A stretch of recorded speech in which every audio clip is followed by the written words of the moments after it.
He thinks I'm a shameless playboy trying to flirt with his sister. I think he's annoyingly hot when he's angry. I tell him I don't like her. I tell him I like boys. He laughs. I kiss him. Everything breaks. Welcome to BL Without Labels, where the story isn't defined by words. Stay with the story. Support us. Chapter 1. Hi. I ruined my life today again. If this were a confession booth, I'd start with a deep sigh, a nervous cough, and a legally binding promise to never make eye contact with anyone ever again. But it's not. So let's start with the truth, because lying, apparently, has only made my life worse. My name is Alex. I'm 21 years old, chronically misunderstood, and, according to at least half my campus, a walking red flag with a nice smile and commitment issues I do not remember signing up for. Which is ironic, because if someone flirts back, I panic like I've been handed a live grenade. The rumor of the week? Apparently, I'm after his sister. Let me be painfully, aggressively clear, I was not. I was standing outside the campus cafe, holding an iced coffee I didn't even order for myself. Don't ask. There was a mix-up, a barista named Mark, and my inability to say, "This isn't mine," when Ryan stormed toward me like I'd personally cursed his entire family tree. "You think this is funny?" he snapped. I blinked. Once. Twice. Yeah. This conversation had already chosen violence. "Depends," I said carefully. "Are we talking sitcom funny or everyone learns a lesson and cries funny?" He did not laugh. Emotionally devastating. "You've been flirting with my sister." That again. I dragged a hand through my hair, the international gesture for please stop accusing me of crimes I didn't commit. "I wasn't flirting," I said. "I was existing, respectfully." She said you smiled at her. "I smile at vending machines," I argued. "It doesn't mean I want to take them out to dinner." His jaw tightened. God help me, he did that stupidly attractive thing where his cheek flexed when he was annoyed. I noticed. Against my will. Against my better judgment. "Stay away from her," he said. This is the moment where a smarter man would have nodded, apologized, and walked away. I am not a smarter man. So I sighed and said, "I don't like her." That finally did it. "Oh," he said. "I like boys." I waited. This was usually the part where people paused, mentally replayed the conversation, and felt embarrassed for doubting me. Ryan snorted. "Nice excuse." "Excuse? I'm serious," I said. "I don't like girls. Never have." He looked me up and down, slow and deeply judgmental, like I was a suspicious 5-star product with concerning reviews. "Yeah," he said. "And I'm the campus priest." Something inside me snapped. Not in a dramatic, movie-worthy way. More like a quiet, "Oh, this is how I die" realization. "I told you the truth," I said. "Believe it or don't." He stepped closer. Too close. I could smell his cologne. Clean, sharp, and wildly inappropriate for someone actively ruining my day. "Prove it," he said. The word just sat there. Prove it. I didn't plan the kiss. Didn't weigh consequences. Didn't consider that we were in public and that at least 3 people were absolutely opening the group chat titled Campus Drama. I just grabbed his collar and kissed him. Not soft. Not hesitant. A full, bold, there you go dumbass kiss. For half a second, the universe stopped breathing. Then he froze. Then, oh no, he kissed back. When we finally pulled apart, his eyes were wide, his breathing uneven, and his hand was still gripping my shirt like he'd forgotten how hands work. "Well?" I said hoarsely, pretending my heart wasn't attempting to exit my body through my throat. "Believe me now?" Everything had changed, and I had absolutely no idea what kind of disaster I just kissed myself into. Chapter 2. Campus gossip has Wi-Fi. The first thing I learned after kissing Ryan was this: silence is never a good sign. The second thing? Someone definitely filmed it. I knew this because exactly 12 seconds after we separated, my phone vibrated like it was possessed. Once, twice, then repeatedly, like it was trying to escape my pocket. Ryan was still standing in front of me, staring like I'd just rewritten reality and forgotten to include footnotes. His mouth opened, then closed again. His brain was clearly buffering. Cleared my throat. Bad idea. My voice came out sounding like I'd swallowed gravel and bad decisions. So, I said, we're cool. Wrong question. Terrible timing. Zero survival instincts. He blinked, then blinked again. You, he started, stopped, then dragged a hand down his face like he was trying to physically remove the last 30 seconds from existence. You just kissed you, I offered helpfully. Yes. In public. Also yes. With witnesses. Regrettably, yes. He looked around like he was only just now noticing the crowd. A few people had very obviously stopped pretending not to stare. One girl straight up dropped her coffee. Someone else was whispering aggressively. Ryan swore under his breath. I need to go, he said abruptly. Same, I agreed. Emotionally, spiritually, possibly to another country. He shot me a look, conflicted, sharp, panicked, and then walked away, just like that. No yelling, no threats, no dramatic declarations, which honestly was worse. The moment he disappeared, my phone officially lost its mind. Unknown group chat. Campus drama. 87 members. Is that Alex and Ryan? Bro, did they just... I knew Alex was gay, but Ryan? Someone send the video. I stared at the screen in horror. 87 members. Who invited my mother. By the time I made it to my dorm, the rumors had evolved at record speed. According to campus mythology, Ryan and I had been secretly dating for months, gotten into a lover's quarrel, made out dramatically to resolve it, and possibly eloped during lunch break. None of this was true. Tragically, my roommate, Ethan, was sitting on his bed when I walked in, scrolling with the intensity of a man witnessing history. He looked up slowly. You kissed Ryan. I did not kiss Ryan, I said automatically. Ryan kissed me back. Ethan nodded like that explained everything. That's worse. I collapsed onto my bed and covered my face. I told him I like boys, I muttered. He didn't believe me. So you kissed him? Yes. Specifically him. Yes. Ethan considered this. Honestly, he said.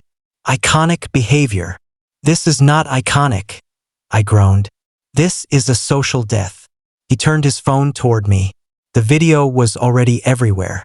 Different angles. Slow motion. Someone had added dramatic music. I think you just unlocked a new campus legend, Ethan said. Also, Ryan hasn't posted anything, which means he's panicking, I finished, and that bothered me more than I expected, because kissing him hadn't felt like a joke. It had felt reckless, hot, stupid, real. I told myself it didn't mean anything. I told myself it was just proof. I told myself I didn't care what Ryan thought next. My phone buzzed again. This time it wasn't a group chat. It was a private message. Ryan, we need to talk. My stomach dropped. Everything was definitely broken now. Chapter 3. We need to talk. Famous last words. We need to talk. 3 words. 9 letters. Unlimited emotional damage. I stared at my phone like it had personally betrayed me. Ryan, we need to talk. No emoji. No punctuation beyond the period. Cold. Efficient. Deadly. I lay back on my bed and let the ceiling fan spin above me, as if it might hypnotize me into calmness. It did not. My heart was doing that thing where it forgot how rhythm worked. Ethan leaned over from his desk. Is that him? He asked. No, I said. My phone buzzed again. Ryan, now. Yes, I said. Ethan grinned. Oh, this is better than Netflix. I hate you, I told him, grabbing my hoodie. If I don't come back, delete my browser history. He saluted. The walk across campus felt longer than it ever had. Every step came with at least one stare. A couple of people whispered. Someone winked at me. I nearly tripped over my own feet. By the time I reached the old library courtyard, I was sweating through sheer anxiety. Ryan was already there, leaning against the low stone wall, arms crossed, jaw tight, that same stupidly unfair jaw. He looked up when he saw me, and for half a second, Something flickered across his face. Surprise? Relief? Regret? Before it vanished. "You're late," he said. "It's been 6 minutes," I replied. "Time works differently when your reputation is on fire." He didn't smile. Bad sign. Silence stretched between us, thick and awkward. A bird chirped. I resented it. "So," I said, "about earlier. Why did you do that?" He cut in. Straight to the throat. "No warm-up." I swallowed. "You told me to prove it." "That doesn't mean." He stopped, exhaled sharply, and looked away. "That doesn't mean that." I crossed my arms, mirroring him without meaning to. "You didn't pull away." His head snapped back to me. "That's not the point." "Isn't it?" I asked quietly. Another pause. His fingers curled against his arm like he was holding himself back from something, words, maybe, or me. "I thought you were lying," he said finally. "About liking guys." "I wasn't." "I know that now," he muttered. Something in his voice made my chest tighten. Not anger, not accusation, confusion. "I wasn't trying to embarrass you," I said, "or mess with you. I stopped myself, because I just what? Panicked? Reacted? Liked kissing you a little too much? I didn't plan it." He looked at me then. Really looked. "And if I hadn't kissed you back?" he asked. I hesitated. "Then I would have spent the rest of my life pretending it never happened," I said, like a normal, emotionally repressed adult. That earned a short, startled laugh from him. Just one. It disappeared almost immediately. "People are talking," he said. "My sister saw the video."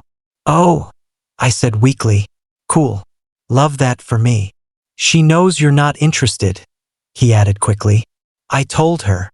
That surprised me. Oh, another silence. Less sharp this time.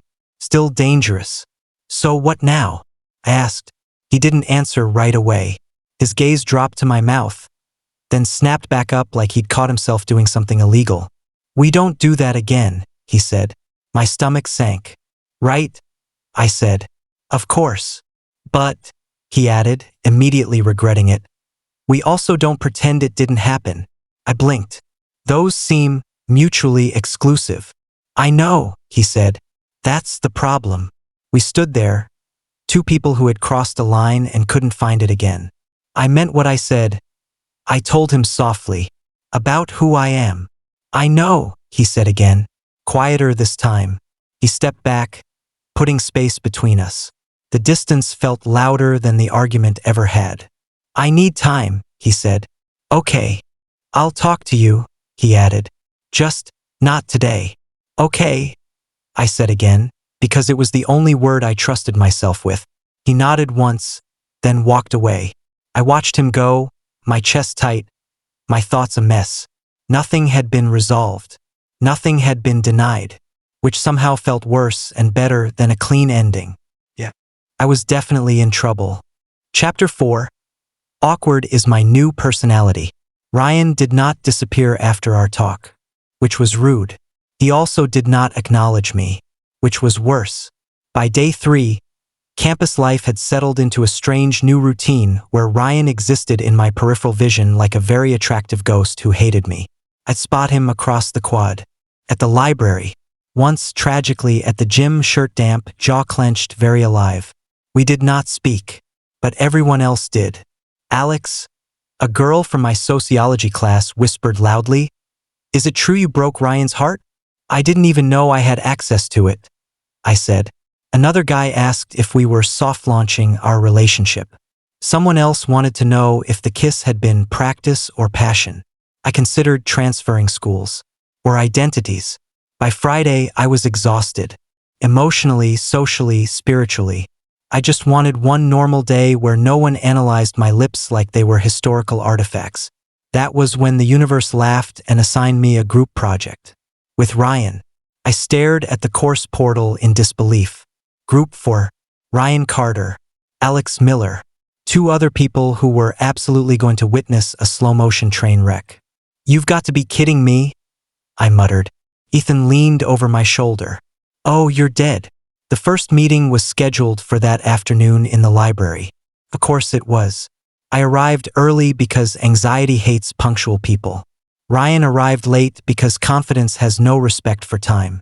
When he walked in, conversation stopped. Even the air felt awkward. "Hey," I said, because I am nothing if not a glutton for emotional punishment. "Hey," he replied, neutral, polite, controlled. It hurt more than yelling would've. We sat across from each other. Not next to. Definitely not next to. Every time our hands reached for the same paper, one of us flinched like we'd touched fire. At one point, he leaned in to read my notes, close enough that I caught that same cologne again. I forgot what words were. "Alex," he said. You've been staring at the margin for 30 seconds. Right?" I said. "It's a very interesting margin." He exhaled through his nose. Not quite a laugh. Almost. That almost destroyed me. The meeting ended with minimal bloodshed. A miracle. As we packed up, Ryan hesitated. "About Monday," he said quietly. I froze. "Yeah. This project, we should keep it professional." "Professional? Sure. Of course," I said. "I'm extremely professional. I kiss all my classmates." His mouth twitched before he could stop it. Then he shook his head. "You're impossible." "Yet here you are," I replied. He met my eyes. Something unspoken passed between us. Uncertainty, curiosity, restraint stretched thin. "See you Monday," he said. "Yeah," I said. "See you." He left. I stood there for a moment, heart racing, brain spiraling. I had kissed him to prove a point. Now I was stuck proving I could survive the consequences. And judging by how badly I wanted to kiss him again, this was going to be a problem. Chapter 5. This is not a date, unfortunately. If someone had told me a group project would become the most emotionally dangerous thing in my life, I would have dropped out, or at least switched majors. By Monday night, our group chat had unanimously decided that the only way to finish the project on time was a late study session. At Ryan's place, because he had space. That sentence alone should have been illegal. I arrived armed with my laptop, notes, and absolutely zero self-control. Ryan opened the door wearing a plain gray hoodie, sleeves pushed up, hair slightly messy like he'd been running his hands through it. Illegal. All of it. "Hey," he said. "Hey," I replied, suddenly forgetting my own name. The others showed up a few minutes later, which was a blessing. We spread out at the table, papers everywhere, laptops open. Normal. Academic. Very not charged. I lasted 12 minutes. Ryan leaned over to point something out on my screen, his arm brushing mine. Barely a touch. Nothing. My brain shut down completely. "You okay?" he asked. "Great," I said too fast. "Never better. Love learning." He raised an eyebrow. I hated that he could still read me. At some point, the others went to grab snacks, leaving us alone at the table. The silence settled, heavier than before. "You're doing that thing again," he said. "What thing?" "Thinking too loudly." I snorted. "I can't help it. My thoughts are aggressive." He smiled. "Not careful. Not guarded. Real." Caught me off guard. "I didn't mean for things to get weird," I said. He looked at me, really looked at me. They were already weird. Fair. The others came back, saving us from whatever almost honest conversation was about to happen. We finished the work, packed up, and somehow survived the night. When I stood to leave, Ryan walked me to the door. "Alex," he said. I turned. For a moment, neither of us spoke. We stood there, close, too close. His hand brushed mine again, this time on purpose. My breath caught. "This is a bad idea," he murmured. Objectively, I agreed. Neither of us moved. For one terrifying second, I thought he might kiss me again. Then he stepped back. "Get home safe," he said. I nodded because words had abandoned me. As I walked away, my phone buzzed. "Ryan, this isn't a date." I stared at the message, heart racing. I typed back, "Me good," because if it was, I'd be in trouble. 3 dots appeared, then disappeared. I smiled all the way home, which was also a problem. Chapter 6. I am not jealous, I am lying. I discovered two important things on Tuesday. 1. I am terrible at denial. 2. Ryan has a lab partner. Her name is Lena. She is pretty in a low-effort way. Smart. Confident. The kind of girl who laughs easily and touches his arm when she talks. I noticed all of this against my will. I told myself I was being ridiculous. Ryan was allowed to have friends. Female friends. Attractive, friendly, arm-touching friends. I was normal about this. I was not normal about this. I was sitting 2 rows back in the lecture hall when Lena leaned over and whispered something in Ryan's ear. He smiled. Not a polite smile. A real one. My stomach dropped like it had missed a step. Ethan nudged me. You okay? Fantastic, I said. Thriving. Absolutely not spiraling. You're gripping your pen like it owes you money. I loosened my grip. The pen had done nothing wrong. After class, I watched them pack up together. Walk out together. Laugh together. I followed at a safe, non-suspicious distance that I would later regret. They stopped near the quad. Lena said something, Ryan laughed, and then she hugged him. A hug. That was it. Completely normal. Perfectly acceptable. I felt like I'd been personally attacked. I turned away before my brain could make it worse and nearly walked straight into Ryan. Oh, I said. Brilliant start. Hi. He looked surprised. Hey, were you? No, I said too quickly. Yes. Hi. Lena smiled at me. Warm. Curious. Deadly. You're Alex, right? She asked. Ryan's been telling me about you. Oh no. Only good things, Ryan added quickly. That somehow made it worse. Nice to meet you, I said, summoning every ounce of social grace I had left. You too, she said. We're grabbing coffee. You should come. This was a trap. Polite, smiling trap. I looked at Ryan. He hesitated just for a second, but then nodded. Yeah, he said. If you want. If I want. I absolutely did not want. Sure, I said. Love coffee. Big fan. We walked together. The 3 of us. The tension was mostly inside my head. But that didn't make it less real. Lena talked about their lab project. Ryan listened. I contributed exactly 1 sentence and immediately regretted it. At the cafe, Lena ordered for herself, then checked her phone. Oh, she said. I forgot I have a call. I'll meet you guys later. She winked at Ryan, then left. I stared after her. Ryan cleared his throat. She's not what you think. I didn't look at him. I didn't think anything. He waited, patient, annoyingly perceptive. You were jealous, he said. I laughed. Too loud. No, you were. I was not. He raised an eyebrow. The same one. The unfair one. Maybe a little, I admitted.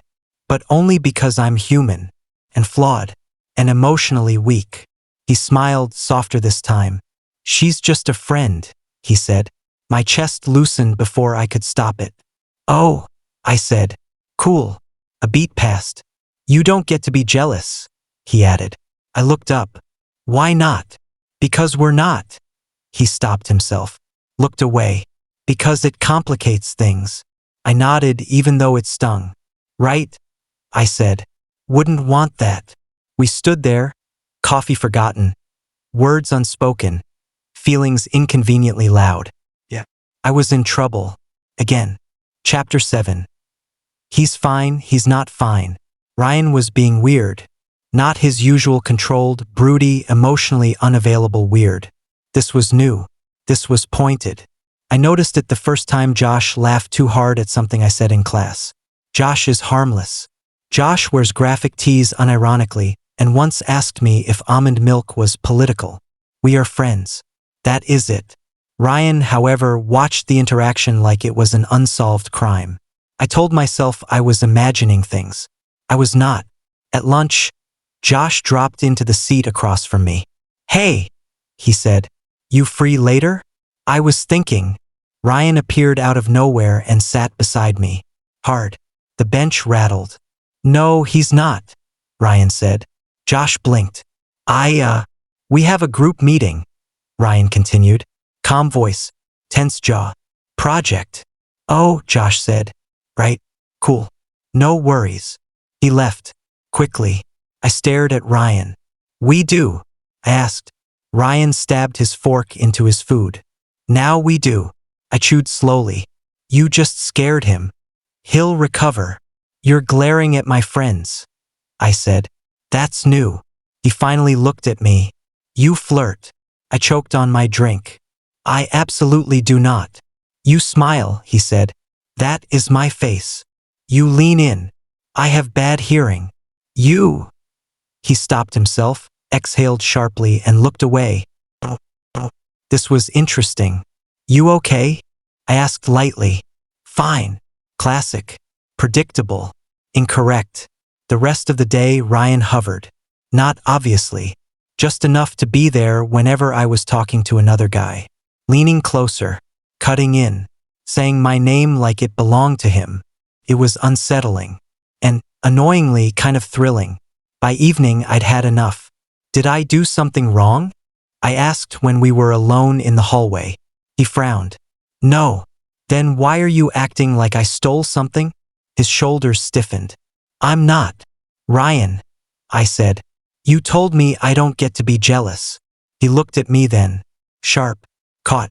And you don't, he said. Okay, I said calmly. Then neither do you. Silence.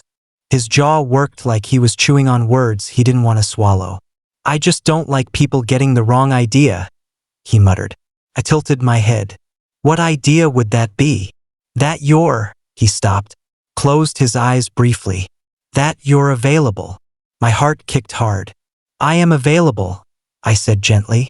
He opened his eyes. That's the problem. We stared at each other, the truth sitting between us like a third person neither of us wanted to acknowledge. He stepped back first. I'm going home, he said. Okay. He paused. I'm not jealous. I smiled. Soft. Knowing. Of course not. He left. I stood there for a moment, heart racing, mouth dry. Yeah. Ryan was absolutely not fine. And that meant neither was I. Chapter 8. Everyone knows except us. It turns out the worst part of unresolved tension isn't the tension. It's the audience. I found this out on Thursday when Ryan's sister, the original source of this entire mess, cornered me outside the student center. Her name is Maya, and she looks nothing like him except for the eyes. Same sharp focus. Same way of watching people like she's already 10 steps ahead. Alex, she said. I stopped walking immediately, because something in her tone suggested running would be useless. Hi, I said. If this is about the coffee thing, I swear I just smile a lot. It's a nervous. You're bad at lying, she interrupted. Ryan is worse. I blinked. Okay. She crossed her arms. Studied me. Not angrily. Not accusingly. Curiously. I never thought you were flirting with me, she said. My brain short-circuited. You didn't. No, she said flatly. I thought my brother was being an idiot. That tracks. He gets weird when he doesn't understand something, she continued. And he really doesn't understand you. I've noticed, I muttered. She smiled faintly. You kissed him because he didn't believe you. Yes. You didn't do it to mess with him. No. You didn't plan it. Absolutely not. She nodded, like she was checking boxes. And you like him. I opened my mouth, closed it, opened it again. That is a very rude conclusion to jump to, I said. Maya raised an eyebrow. Oh God, it really was genetic. You don't look at people the way you look at him, she said. Even when you're pretending you don't. I exhaled slowly. I didn't ask for this. No one ever does, she said. But you're both stuck in it. I leaned back against the wall, defeated. So what, you're here to tell me to stay away from him? She laughed. Actually laughed. No, she said. I'm here to tell you to stop acting like this is only your fault. That caught me off guard. He kissed you back, she said. And he keeps circling you like he's afraid if he stops moving, he'll have to think. That was painfully accurate. He's scared, she added. You're honest in a way he doesn't know how to be yet. I swallowed. That's not fair. No, she agreed. But it's true. She pushed off the wall. Just don't disappear on him. That's all I ask. Then she walked away, leaving me standing there with a headache and a heart that wouldn't shut up. Later that day, I ran into Ryan by accident, or fate, or the universe continuing to enjoy my suffering. Hey, he said. Hey. We stood there, awkward as ever. You talked to Maya, he said. It wasn't a question. She's very perceptive, I replied. He winced. I'm sorry. For what? For making this harder than it needs to be. I searched his face. No jokes. No deflection. Just honesty. Finally. Me too, I said. A pause. Everyone knows, he said quietly. I smiled, tired but real. Yeah, except us. He huffed a laugh. Yeah. We stood there, not touching, not leaving, not fixing anything, but not running either. And somehow that felt like progress. Chapter 9, we almost said it. The universe has a sick sense of humor. I know this because it kept putting Ryan and me alone together and then daring us to behave. We were in the library again. Late. Quiet in that fake way where everyone's pretending not to eavesdrop. Our group project was technically finished, but Ryan had insisted on double-checking sources, which is academic code for I don't want to go home yet. We sat across from each other, laptops open, neither of us actually reading anything. You're distracted, he said. So are you. He didn't deny it. The silence stretched. Not awkward. Not comfortable. Loaded. I closed my laptop first. Ryan.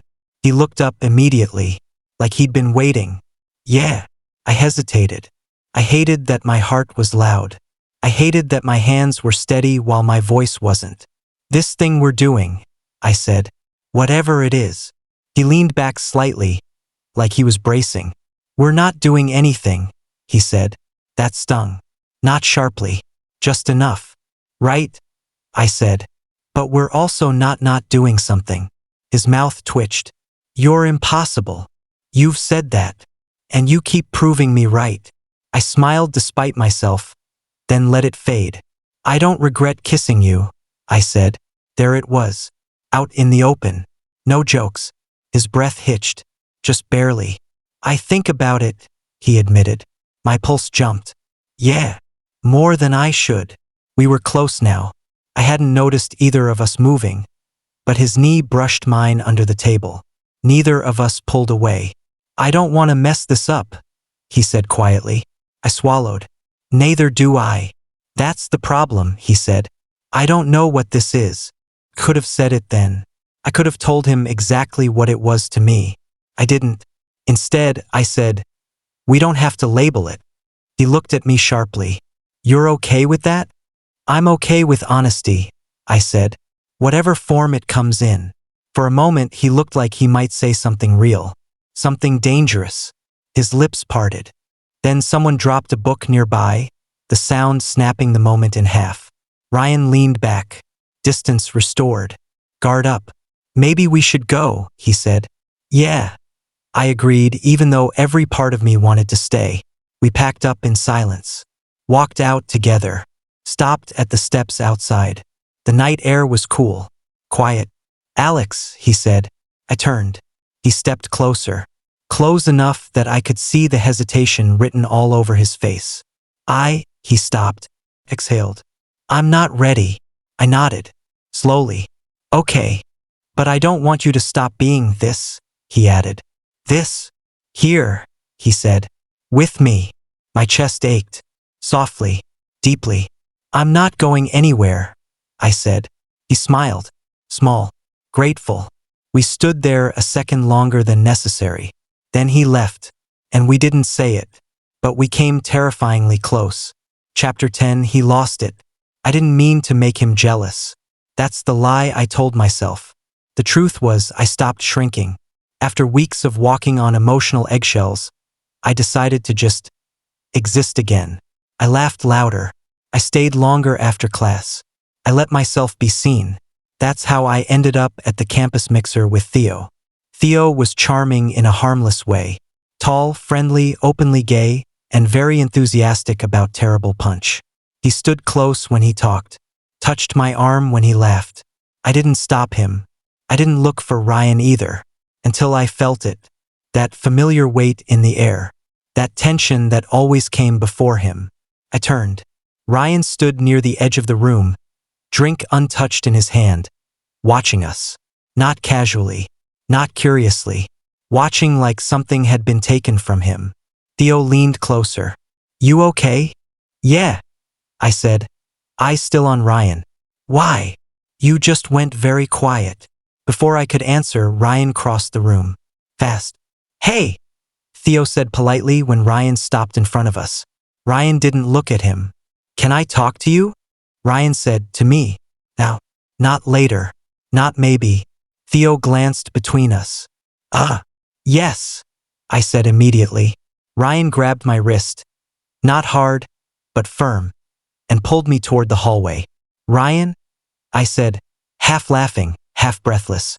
"People are staring. I don't care." The door to the empty study room slammed shut behind us.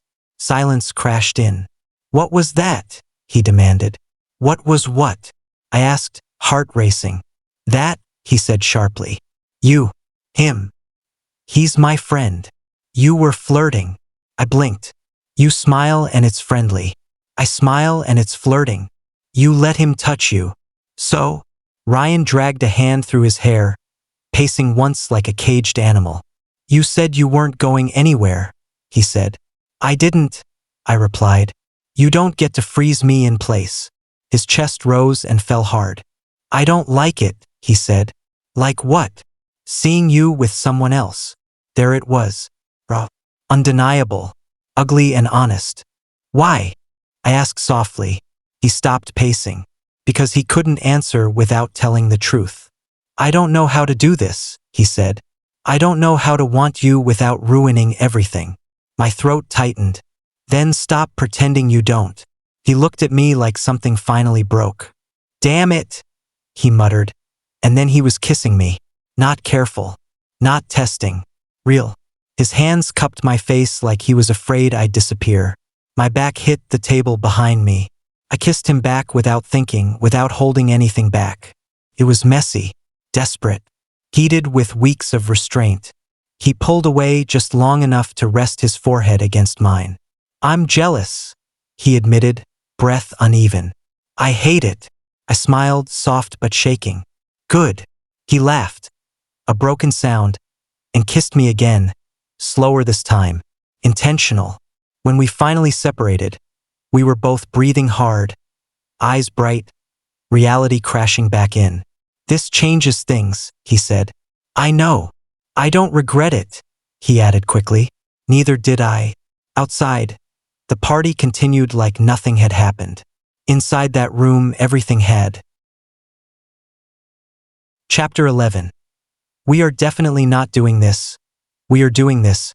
By week 3 of whatever this was, I had learned 3 important things. 1. Ryan could ignore me professionally and still flirt with me accidentally. 2.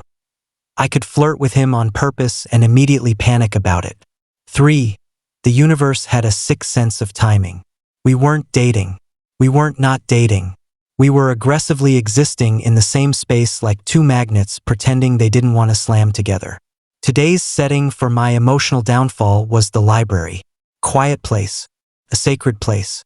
A place Ryan absolutely should not be sitting across from me.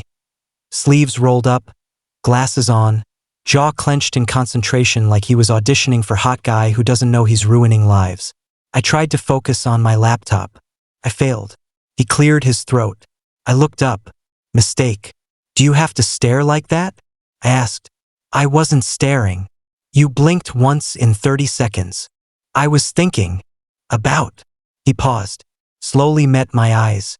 "Regrettable decisions." Oh no. My foot bumped his under the table. Accident. Probably. He didn't move it away. Definitely not an accident. "You're doing it again," I whispered. "Doing what?" "Acting like this is normal." "It is," he said. "We're studying." "You're touching my leg." He glanced down, then back up, completely calm. "So are you." I yanked my foot back like I'd been electrocuted. He smiled. Soft, small, dangerous. Relax, he murmured. I'm not crossing any lines. That's what scares me, I muttered. You're standing on them. Someone coughed nearby. We both leaned back, instantly innocent. Two law-abiding citizens. No crimes here. 5 seconds passed. Then his knee nudged mine again. On purpose. I leaned forward. Ryan. Yes. If you keep doing that, I'm going to say something stupid. His eyes flicked to my mouth. Just for a second. Alex, he said quietly. You say stupid things even when I don't. Fair. We packed up at the same time. Walked out together. Not touching. Hyper-aware. Outside, the air felt charged. Like the world was holding its breath. I meant what I said. He told me suddenly. Which part? I asked. All of it. I swallowed. That wasn't specific. It was to me. He stepped closer. Not enough to touch. Enough to feel. I'm trying, he added. To do this right. I laughed under my breath. You're terrible at subtle. He smirked. You kissed me in public to make a point. Low blow. Accurate blow. We stood there. Too close. Again. I'm leaving, I said. Good, he replied. Before I change my mind. I walked away with my heart racing and my dignity hanging by a thread. Behind me, he called out, calm but loaded. Alex. I turned. This restraint thing? He said. Temporary. Great. Perfect. Exactly what I needed to hear before everything went wrong. Chapter 12. 5 minutes too late. Rewritten. By the time I decide to flirt with him, I'm already annoyed. Not with him. With myself. Because this should be easy by now. We've circled each other for weeks. Looks held too long. Hands brushing that never quite felt accidental. A shared silence that always leaned a little too intimate to be innocent. So tonight I choose violence. I dress for it. Nothing outrageous. Just enough skin. Just enough confidence. The kind of outfit that says I know exactly what you notice about me. I step into the sitting room. He isn't there. Of course he isn't. I wait. Pace. I rehearse lines I'll never admit to having practiced. When he finally walks in, coat still on, hair slightly damp from the night air, my brain short circuits. Focus. I lean against the table. Let my voice drop. Long day. He nods. Doesn't look at me long enough. Bad sign. There's a meeting tomorrow, he says. Late. Dinner might be delayed. That's it. No look. No pause. No awareness that I'm standing there like an invitation he hasn't noticed. Oh, I say flat. Good to know. I step closer. Slowly. Make it obvious. Still nothing. You should eat without me, he adds. I stare at him. He smiles politely. Politely. I retreat before I say something illegal. Later, when I've given up, half undressed, irritation humming under my skin, he knocks. Once. Then opens the door like he owns the moment. He freezes. His eyes drag over me, slow enough to feel like touch. The silence stretches, thick and loaded. You look, he starts. I don't help him. Comfortable, he finishes, voice tight. I smile. Is that your final answer? He clears his throat, takes a step in, then another. The air between us feels warm, crowded. I needed to talk to you, he says. Earlier. I was here, I reply. Waiting. That lands. His jaw tightens. His gaze drops to my mouth. Lingers. I close the distance myself. Lift a hand. Straighten his collar. Fingers brushing skin just enough to make him inhale sharply. Did you want something? I ask quietly. His hand comes up, hesitates, then grips my wrist like he's stopping himself from doing worse. Yes, he says. Honest. Raw. I did. He leans in. Our mouths almost meet. Almost. The door opens. A servant. With papers. Apologies. A bow. The spell shatters. By the time it closes again, we're standing too far apart, breathing like we just ran somewhere we weren't supposed to go. I should leave, he says, already backing away. I watch him go, pulse still racing, skin still buzzing where his hand touched me. That night, the hallway is dim and quiet when we pass each other. He stops me with 2 fingers at my elbow. Low voice, close enough that I feel it against my ear. Tomorrow, he says, don't wear that. I tilt my head. Why? His mouth curves, slow and dangerous. Because next time, he murmurs. I won't stop. He lets me go. I stand there, breath unsteady, absolutely certain of one thing. This isn't bad timing anymore. This is a countdown. Chapter 13. The one where we stop pretending. I wake up the next morning with 3 problems. 1. I didn't sleep. 2. I can still hear his voice in my head saying next time, I won't stop. 3. I have no idea when next time is, and that is a personal attack. So naturally, I decide to act normal. This is a lie I tell myself while brushing my teeth aggressively, like toothpaste might scrub away unresolved sexual tension. Campus is buzzing. People are whispering again. Apparently, kissing a guy to prove a point does not lower your visibility. If anything, it upgrades you to a premium gossip package. I spot him across the quad. He spots me at the exact same time. We both do the thing where we pretend we didn't. Then, because the universe hates cowards, we're stuck walking the same direction. Side by side. Too close. Not close enough. Morning, he says. His voice is normal. Casual. Like he didn't almost ruin my nervous system last night. Morning, I reply, also casual, which is impressive considering my brain is screaming. We walk in silence for a full 10 seconds. This is unbearable. So, I say, any new rules today? He glances at me. A slow look. Measured. Dangerous. Only one, he says. Don't flirt with me if you're going to run. I stop walking. He keeps going. That's when I realize, oh, this man is serious. Catch up. I didn't run. You left, he says simply. I didn't know you were staying. He exhales through his nose, like he's trying very hard not to smile. That's the problem. We reach the building entrance. He opens the door, holds it for me, and suddenly we're too close again. Shoulder to shoulder. Heat where there shouldn't be heat. You're doing it again, I mutter. Doing what?